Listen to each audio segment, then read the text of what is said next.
In the city of Jackson, things are not always easy for everyone. Many families worry about not having enough money for food or a safe home. This has become a big problem not just in Jackson, but in many places around the world. Years ago, Jackson was a place where most people worked in factories and had enough to care for their families, but things have changed. Factories closed, and new jobs require special skills that some people do not have. Now many parents, like Mrs. Carter, find it hard to buy food or pay rent.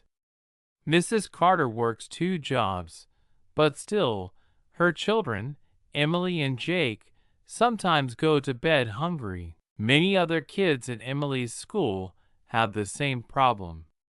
Last winter, news spread that the food bank was running low on supplies because so many families needed help. Tommy, Emily's best friend, said his mom sometimes skips her dinner so he can eat a little more. Even with these difficulties, people try to help each other.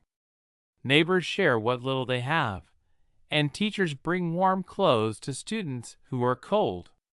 These problems are hard, but the children and their families do not lose hope. They believe that strong hearts and helping hands can make things better, even when times are tough. Emily's shoes had holes in the bottom, and her little brother Jake needed a new coat for the cold days, but Mrs. Carter could not afford these things. She tried harder every day, but money was always tight. Mrs. Carter kept 2 jobs, one in a diner that paid very little, and a second job cleaning offices at night. Even when she was tired, she kept going for her children. Emily started to notice other kids had some of the same problems. Her friend Tommy's shoes were too small, hurting his feet. He tried to hide the pain, but Emily knew because he walked slowly and always sat down quickly. Families like Emily's and Tommy's lived in neighborhoods where many buildings looked old and needed repair. The parks had broken swings and slides that no one came to fix. The stores charged higher prices for food, but the fruits and vegetables were never very fresh. Emily learned in school that these things did not happen by accident. Years ago, when the factory closed, many people lost their jobs, and the neighborhood never got the kind of help it needed. Wealthy people owned the nice shops and new houses in another part of the city, and they did not have to worry about running out of food or having warm clothes for winter. Some systems made it harder for families, like the Carters, to catch up. The local school had fewer books and computers than schools on the other side of Jackson. Because the neighborhood had less money, the taxes collected for the school were lower, so there was little extra help for students. When Mrs. Carter asked about programs for free lunches or extra learning, she was told the city could only do so much because resources are limited. Still, it was children like Emily and Jake who suffered most. Emily felt unsure of herself. She wanted to do well in school, but she worried so much about her family that sometimes she could not focus. She got one bad grade on a math test, and the teacher's kind words felt far away. Maybe I'm just not smart enough, Emily thought on her walk home. She saw classmates laughing and walking together, but she felt invisible, like an outsider who did not belong. At home, Mrs. Carter tried to hide her worry, but sometimes cried quietly when she thought no one was looking. That made Emily's heart heavy. She wanted to help her mother and brother, but she did not know how. In other cities, families faced the same issues. News stories showed people living in small apartments with broken heaters and little food. Kids wrote letters asking for help or shared their worries with teachers. Policies in the city office often talked about budget cuts or limited assistance. The people who made these rules did not live in the same neighborhoods as Emily and her friends.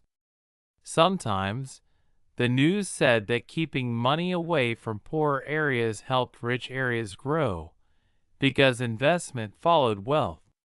It was hard to understand why the grown-ups in power did not do more to help. Some people did try to help. Mrs. Carter talked with her neighbor, Mrs. Lee, who organized food drives and coat swaps. The church on the corner gave away breakfast once a week, and the librarian let kids stay inside longer on cold evenings.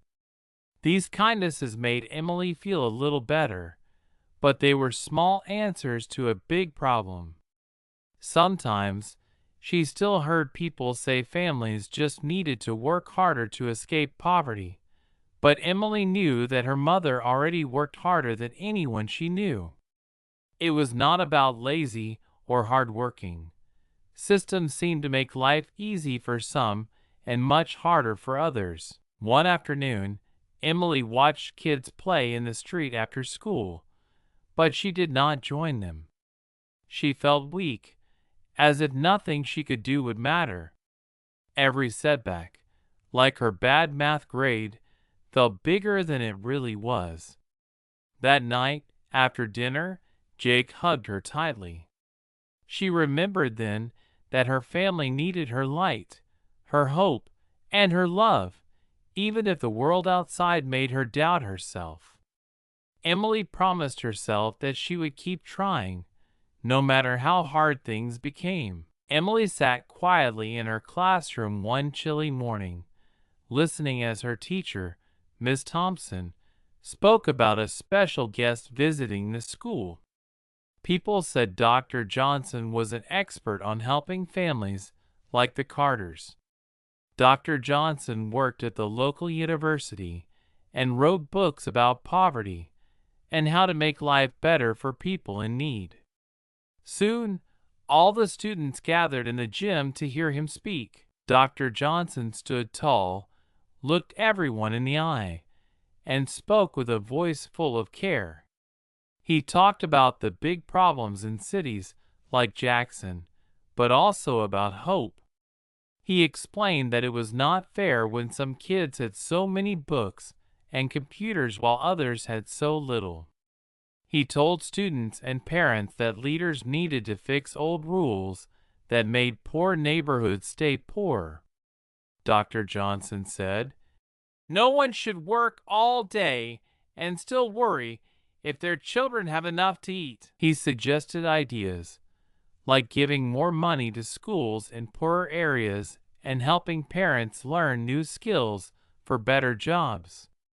These were simple steps that could bring big changes, but he warned it would take time and teamwork. Dr. Johnson listened as parents shared their stories and said it was hard for one person to change things alone. Emily looked at her mother and felt a tiny spark of hope. After Dr. Johnson's talk, some parents and teachers felt hopeful about his ideas, but others were unsure. A few people worried about where the money would come from, or if things could really be different. At a city meeting, Emily heard grown-ups argue. Some said current rules should stay the same to save money. One business owner said taxes were already too high and argued against spending more on schools. At home, Mrs. Carter told Emily that change is not easy when people are afraid to lose what they have, even if it means others must do without. But small wins began to appear. The church collected enough donations for Emily to get a new winter coat, and Mrs. Lee started a Saturday reading group for kids who wanted extra help in school. One Saturday, Emily helped her mother hand out food packages. She felt proud to give and to be part of something that made people smile. Each act of kindness reminded her that big problems could be softened with small but steady steps. Miss Thompson, the teacher, made her own classroom a better place. She brought in secondhand books and taught lessons about kindness and teamwork. She encouraged students, saying, "Your voices matter." Emily started to raise her hand more, even when unsure. She worked harder on her math, and after help from Miss Thompson, her next test grade was higher than before. Emily's new confidence gave her the courage to talk with her mother about worries, and it made their family feel less alone. Community meetings became a way for more people to share ideas. Mrs. Lee invited Dr. Johnson back to help people see what was possible if everyone worked together. Mrs. Carter joined a group that asked the city to fix the park and give the local school more computers. Other parents joined too, and some city leaders started to listen. It was not easy. Sometimes people argued, and sometimes the city said no to requests for more help. Still, Emily noticed things shifting. The library opened an after-school reading hour, and the food bank received new donations from people who had never helped before. Families began to talk more and share rides and meals. Something was changing. People who used to feel powerless were finding their voices and making a difference. Every small win brought new hope, and hope made everyone just a little braver. Cold winter wind shook the windows of Emily's classroom as students whispered excitedly about the news from last night. On television, reporters talked about Jackson's growing poverty problem and showed pictures of children at Emily's school wearing worn jackets and eating simple lunches. The story spread quickly, appearing on social media and in newspapers everywhere. People in other cities and even other countries began to talk about the struggles families faced in Jackson. Suddenly, Emily and her friends were not invisible. Their lives and hopes were at the center of a big conversation. That week, a group of city leaders met to talk about solutions. Outside City Hall, families and neighbors stood with signs that read, "Every child deserves a chance," and "Fix our schools, feed our kids." Emily walked hand in hand with Mrs. Carter and Mrs. Lee. For the first time, Emily shouted her hopes and worries with a crowd. Reporters took pictures and newspapers printed her words. "I wish we all had enough." Stories about Jackson's children started appearing on TV news and all over the internet. People donated money, sent food, and even sent winter coats from faraway states. The energy was not all support. Some voices in the city pushed back. At the meeting, a few city leaders argued on television that fixing old rules or spending extra money was risky. Some business owners said new taxes for schools would hurt jobs. On talk radio, callers argued that everyone needed to work harder and not ask for handouts. Others on social media had never noticed families like Emily's before. Now they felt angry that life could be so unfair. At home, Mrs. Carter turned off the television with a sigh. "Sometimes they just don't understand, Emily. But together, we are stronger." Just as hope seemed to grow, a letter arrived at Emily's school. There would be deep cuts to the city's budget, touching the food bank, libraries, and even teacher pay. The mayor said there was not enough money to go around. Fear spread through the community like frost morning on the windows. Mrs. Lee wept because the Saturday breakfast at church would have to stop. Ms. Thompson told her class the school library would lose hours, and new books would have to wait until next year. Emily felt her chest tighten. The small hopes they built now felt at risk. In response, new movements burst to life. Emily's story was shared thousands of times online and was even mentioned by a big news anchor. People outside Jackson started online fundraisers. Students, teachers, and parents organized a candlelight rally in the park. With warm hats pulled down against the cold, everyone sang songs together and told stories of struggle and dreams.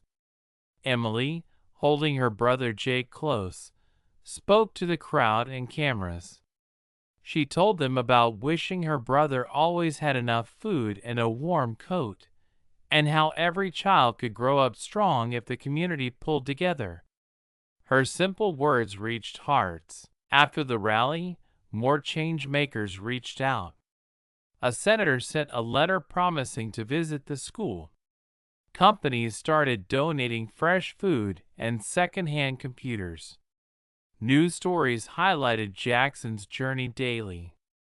At bedtime, Emily read messages from children in other cities saying, "You helped us speak up too." Even when exhausted at the end of each long day, she felt different than before. Her hope was not just hers anymore, but now shared with many. Even in the face of setbacks, the efforts of a small group of families were shaping the city's choices and inspiring other communities everywhere. The morning after the rally, tension filled the city like heavy clouds. News spread that the city council would vote that night on a new plan, either to cancel the budget cuts or make families share with even less. All day, people gathered in front of City Hall, waving signs, chanting, and hoping their voices would be heard.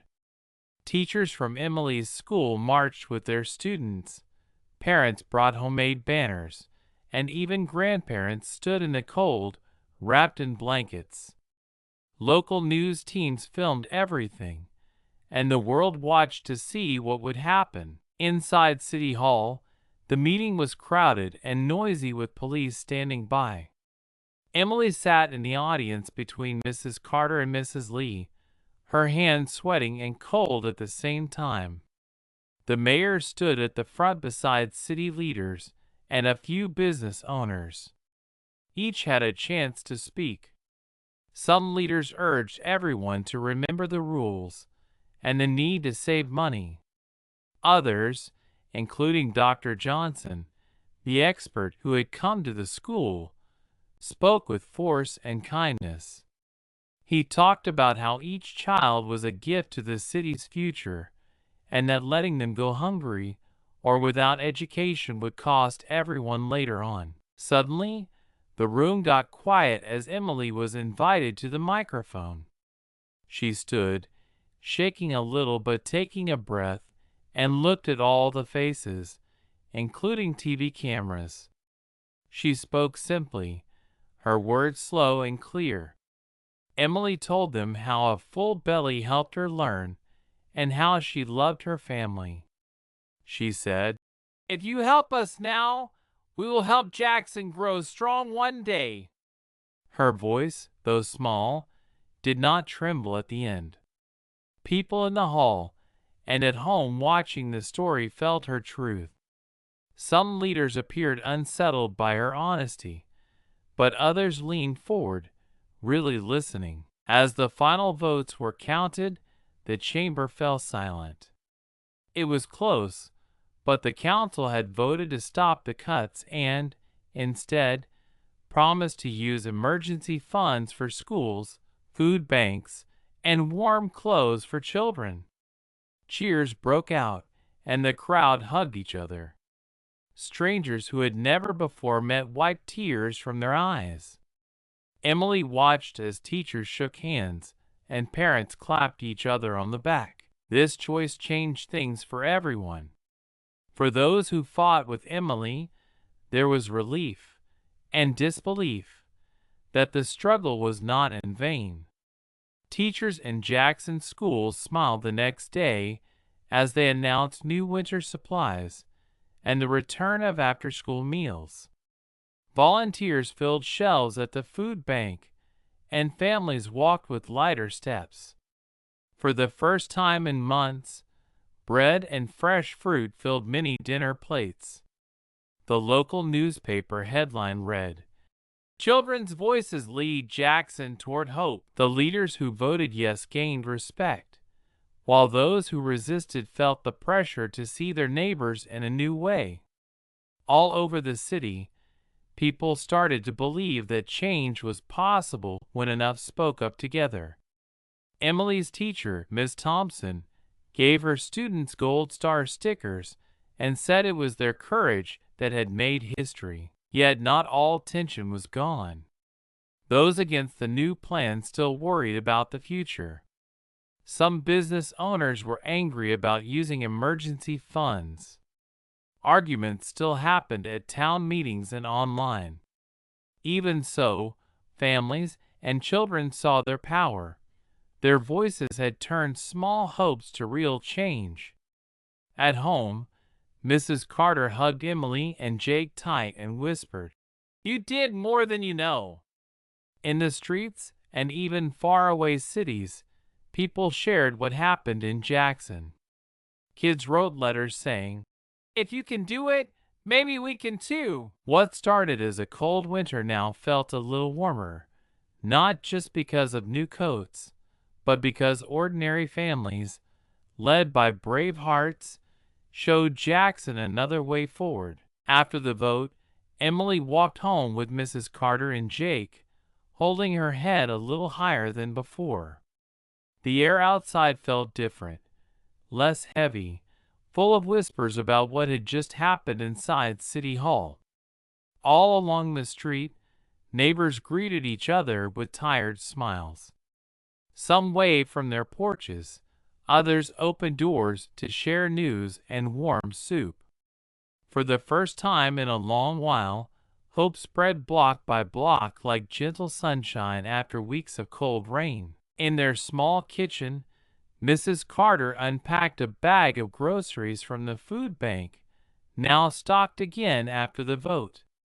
Jake was quick to peek inside, fishing out fresh apples and a loaf of bread. Emily curled up in her chair, feeling both tired and energized at once. She thought about everything that had happened, the marches, the letters, the night her voice spilled out in front of so many people. She remembered how scared she was, but how strong she became when she knew it mattered. Mrs. Carter made tea and watched her children, holding back tears because there was finally enough food for their table. The next day at school, Miss Thompson gathered her class to talk about what they had done. "Not every day do children change a city," she whispered, her voice soft yet proud. She asked her students to share how it felt to be part of something bigger than themselves. Tommy, who used to walk so quietly, said, "Now they know our stories. Maybe next time they won't wait so long to listen." Other kids talked about how their parents seemed happier, or how teachers and community helpers smiled more at school. These little things added up and filled the classroom with gentle pride. But while some things changed, some worries remained. Miss Thompson reminded them that the plan was for today and tomorrow. It did not fix everything forever. There was still hard work ahead to keep schools strong and food banks full. The promises made at City Hall would need everyone to watch, to speak up if things slipped again. Emily realized that true change was not one big moment, but many small steps and brave voices, day after day. At home, Mrs. Lee and other neighbors met to talk about what would come next. They made plans to meet city leaders again to ask for even more changes, jobs programs, safer parks, and new after-school clubs. They invited Dr. Johnson back, who once again listened and gave advice. He reminded everyone that by standing together, real hope would always grow. Emily listened and took notes, wanting to be part of whatever needed to happen next. On her way to the store, Emily saw posters from the rally still taped to streetlights, and new flyers asking for volunteers at the library. The city, once so quiet about its troubles, was now full of conversation. People had learned that kids' voices could lead, and that big problems only changed when everyone believed their words could matter. Even the news stories, once only about sadness and struggle, now talked about a city finding courage and working hard for every child. Beyond Jackson, other towns started writing letters to their leaders demanding change. School children in places far away wrote to Emily, telling her they started their own breakfast clubs and reading groups because of her story. The problems of poverty and empty plates were still real and deep, but things were different now. There was a feeling everywhere that a few brave actions could light up the darkest places. That night, after homework and helping Jake wash up, Emily sat at her window under a blanket. She wrote in her notebook about everything she had learned. She wrote, "Change is slow. Sometimes it is 2 steps back, 1 step forward. But even small voices together can shake a city when they rise like thunder." Emily felt ready, not just for tomorrow, but for every challenge that still lay ahead. The struggle was not over, but their journey had already brought real hope, one story, one family, one city at a time. In the days after the new city plan, changes could be felt everywhere in Jackson. Early each morning, delivery trucks stopped at the food bank, bringing boxes of fresh food. Volunteers, many of them parents and teenagers, lined up to help carry groceries to waiting families. The shelves were no longer empty, but filled with canned soup, flour, and bright red apples. Children like Jake left with arms full and smiles that lit up their faces. Local stores put up signs in their windows promising lower prices, helped by discounts and city support. For families like the Carters, shopping for healthy food was less of a struggle. At Emily's school, teachers worked quickly to use new resources. Miss Thompson and her friends decorated the library with colorful banners and put out new books that had arrived after the city's promise. The computer room was busy from morning until the last bell. Kids who had once sat in the back quietly, afraid to be noticed, now wanted to try the homework club or rehearse for the school play. The staff, relieved that their jobs were safe, built new lesson plans so students who had fallen behind would have a chance to catch up. The lunchroom offered bigger, brighter meals, and kids shared food and laughter without worrying if they would go to bed hungry. While schools were filled with new hope, organizations outside worked on bigger goals. Mrs. Lee joined a group that visited city offices to check on promises. They met with leaders to work on fixing broken playgrounds and cleaning parks. Some business owners, inspired by the energy in the city, started programs to hire students during summer or help parents find jobs closer to home. Churches and libraries changed their schedules to allow for more reading time and community meals. Posters around the city reminded everyone, "It takes a village," and invited anyone to join. Of course, not all groups were pleased. Some business leaders complained that higher taxes made it harder to keep their stores open. They had to look for new ways to save money. City workers had to balance long lists of requests with small budgets. Arguments sometimes arose at meetings, where people debated over which neighborhoods needed repairs first or which projects could wait. Some neighbors worried that new changes might not last, or that old problems would come back if they stopped paying attention. Still, most people tried to work together. Dr. Johnson returned often to help groups organize meetings and share what was working. Mrs. Carter said that change sometimes moves slowly, like seeds under snow, but every new flower gave people a reason to keep pushing. Together, they solved smaller issues quickly, such as organizing ride shares so students could join activities after school or collecting coats before winter returned. Families found themselves having to make new choices, sometimes unfamiliar. For example, some had to take extra classes at night to learn skills needed for better work or struggle to balance jobs and time with their children. Emily's mother joined a parents' group and shared her story at meetings to help inspire other mothers. Even with challenges, each day brought more voices into the conversation. Some newspapers published stories showing how money spent to help poor families return to the city, as children grew stronger and parents found new hope. Emily listened to these stories and understood something important. When one group's life improved, it often lifted others as well. There were setbacks, a late delivery at the food bank, a friend losing a job, but neighbors helped each other. They faced each day remembering that even after a big change, everyone still needed to watch, listen, and act.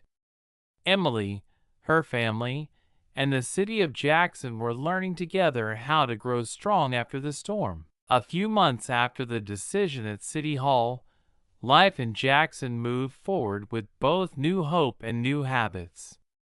Families who once worried most days about their next meal now joined neighborhood groups to help plan food drives and weekend cleanups. At school, Emily and her classmates noticed small, steady improvements. The paint on the classroom walls looked fresh and bright. School projects found more support, with local businesses donating art supplies and new soccer balls. Jake started reading more books from the library, excited to share stories at dinner time. Mrs. Carter's friend, Mr. Harris, had found work in a job training program that started after the city's plan. For the first time, he could think about saving a little money for his children's future. Communities outside Jackson watched closely.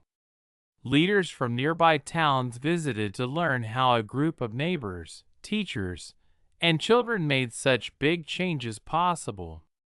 Across Jackson, churches left their doors open longer, sometimes starting study circles or job skills classes in the evenings.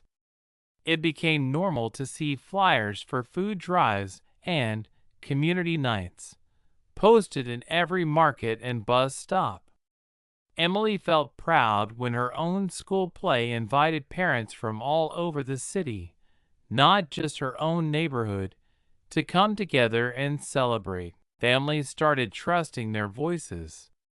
Kids who once felt timid raised their hands in class, asking more questions.